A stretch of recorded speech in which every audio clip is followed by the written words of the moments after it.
We'll go ahead and get started this morning. You'll notice we're trying some different things in Lent, in the adult forum, a little bit different stuff, a little bit different format that we're going to use as we explore the idea of meeting Jesus in the Gospel of John.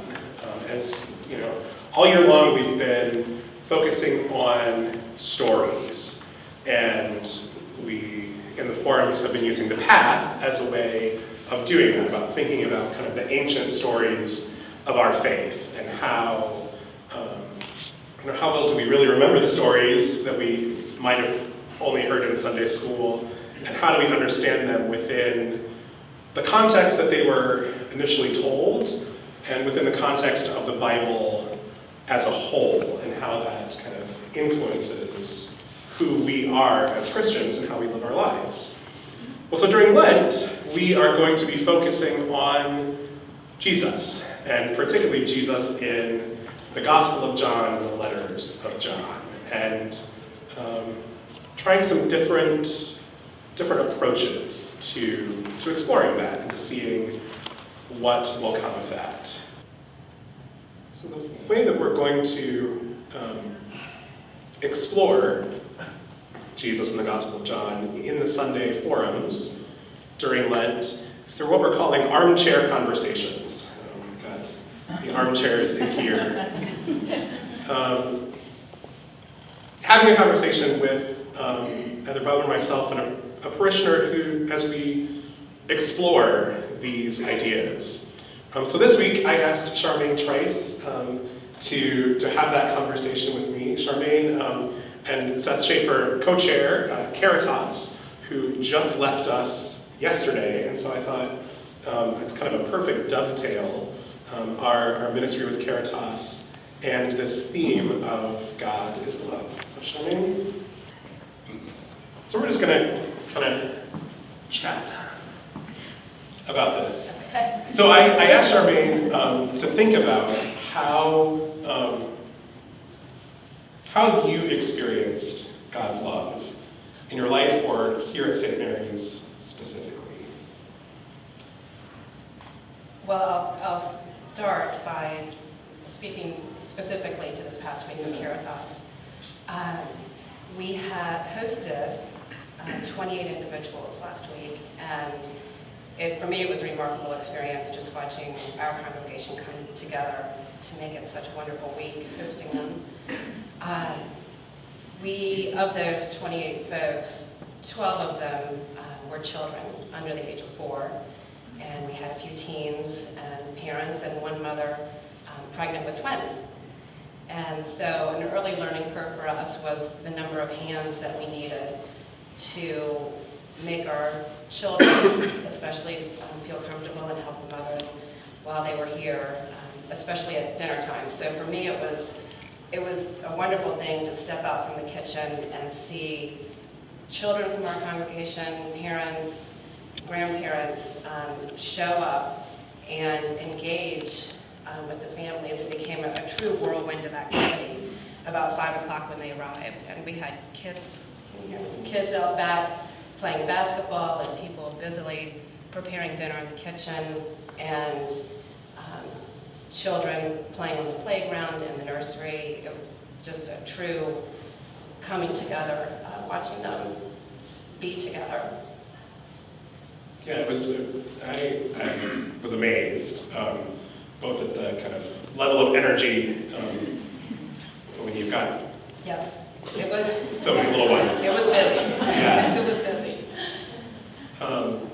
What were some of the most kind of impactful moments of the week for you? Are there any that stand out? I think one family in particular really stood out and impacted me. I know I had the benefit of reading our lesson for today, this journal, and to love one another just as I have loved you, being part of this lesson, and giving our love unconditionally. And he asked us to love one another, not to judge one another. There's one mother that came to us and she had 2 sets of twins, and the ages of the twins were 2 and 3 years old. And she's got her hands full, and that was probably one of our biggest learnings, was how much help she really needed from us while she was here. And everybody really leaned in. We had 2 or 3 adults at their little dinner table every night, feeding those children and helping them get settled at nighttime for bed. So it was really enriching to me to be able to be part of her life for that week and her children's lives. Yeah. What was the kind of most joyful moment of the week for you? Oh, that's a tough one. I'm probably going to be repeating myself, but it truly is when you step out from the kitchen and see the love of our congregation engaging with the love of our guests being here. It's, stepping out back and seeing, you should have seen the basketball courts were filled on the nights that we had 60 and 70 degree weather. The nursery was full of our children's groups playing with the young ones in the nursery. And the parents, you can tell when they come to us in the evenings at 5 o'clock, they're exhausted at 5 o'clock in the afternoon. And so I think that they were also just so thankful to feel so warm and welcome here. And I know in my reflection, I'm also going to be repeating myself, but I borrowed from one of Bob's sermons that he gave last year during the same season, I believe, where I recall you drawing close ties between taking communion and what that means in our daily lives. And I think seeing all of that really come together, that we take charge of our lives and have a purpose, God's plan for us, and try to understand that and purposefully do something about that every day. And that we give thanks for those blessings that we have. I think that's another thing that I was reminded of this week, is having real perspective on my own challenges and blessings, hosting these folks that have so little and need so much. And then taking our gifts and breaking into the lives of others and sharing those gifts. And all of you did that this week, and that was a true joy. And continuing just to lean into life. As you mentioned, it's a good time during Lent to reflect on that and how can we continue to lean in.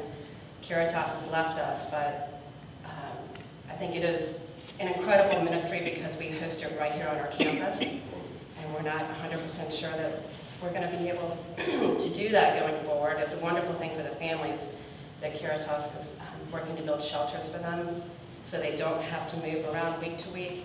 But I was talking to Faye earlier, it's going to feel like a loss to us, but how can we continue to lean in throughout the year and not just this one week? Yeah, it's, I agree. I think it's exciting about the idea of having, Caritas having their own shelter so that, the families don't have to move, but, there's something so kind of profoundly impactful about opening our doors and offering that hospitality, that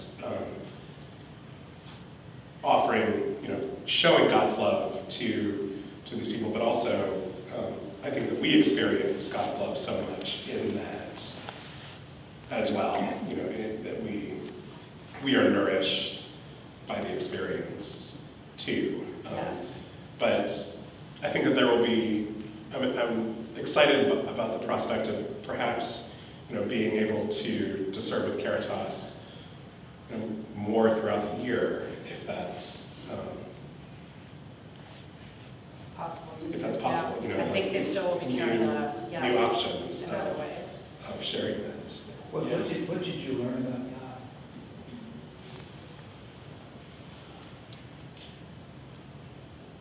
I think feeling his love, his personal love and his unconditional love, and then being able to share that without boundaries is really, I feel more enriched in my own faith, having been so close with these folks this week.